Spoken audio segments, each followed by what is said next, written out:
Today, we know that 1 in every 4 females will experience sexual victimization during their lifetime.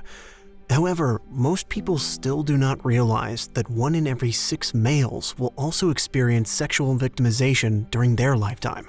I was just a boy, and I just thought they loved me. I couldn't find anyone to help me.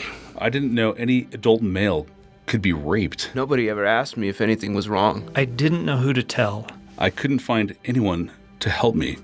Often, it can be 20 years before many males are able to talk about their sexual victimization. I thought I could fix it myself. It was so long ago, I thought I could get over it.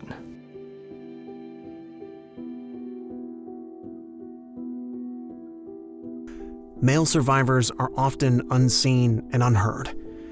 They face additional challenges of social attitude and stereotypes about men and toxic masculinity. Often survivors of sexual victimization are diagnosed with post-traumatic stress disorder by well-intended professionals, but disorder can pathologize and blame the victim, implying a chronic and potentially unhealable condition. We need to reframe trauma. Survivors experienced something that was done to them, an act of unwanted violence that was perpetuated against them. Sexual violence survivors don't have a disorder. They have an injury, and injuries can heal. Post-traumatic stress injury is more accurate. It enables us to examine our normal physiological trauma reactions and responses in a better light. It recognizes there's nothing wrong with us, our actions, or thoughts. It's a critical tool for male survivors. We are all hardwired to have predictable biological responses to overwhelming life events. Our rational brain is our ability to reason through various options, plan, and create new thoughts. But when faced with a danger we don't have the tools or ability to handle, our amygdala, a central part of our emotional brain, is triggered by the thoughts and actions we do in our bodies. We have no time to think, so our body and primitive emotional brain blindly reacts in an attempt to protect us.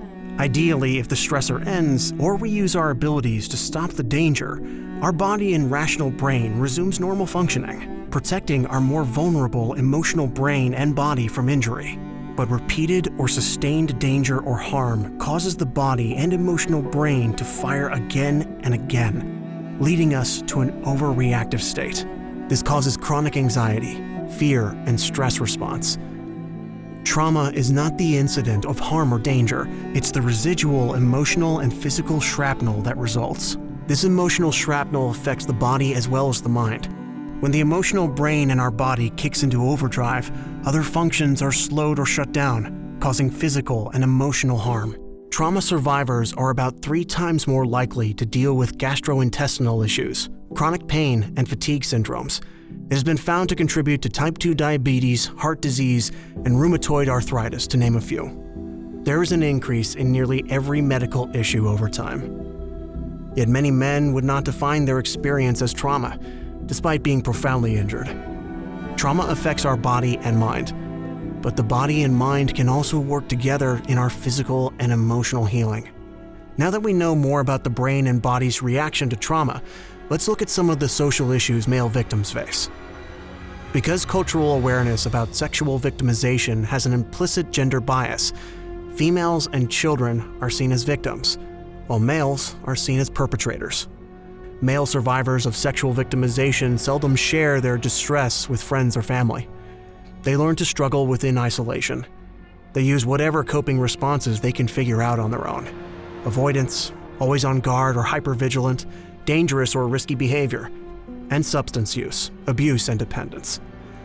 When life is difficult, they tend to blame themselves or internalize shame for not being able to fix their own problems.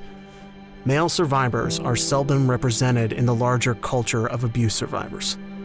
They are often unable to find healing resources, and when they do, they are faced with being diagnosed with a post-traumatic stress disorder. This leaves many men feeling that their only option is to fix their problem on their own. Reframing trauma from disorder to injury is not just a matter of words. Viewing trauma differently is a powerful tool for healing. It recognizes the emotional and physical shrapnel of how trauma affects who we are and how we live. By recognizing this and using the mind to help heal the body and the body to help heal the mind, we can heal our whole self. These tools offer freedom from the prison of fear and shame. They offer hope that things will get better. Men Healing is here to help you get beyond survival and gain skills for healing.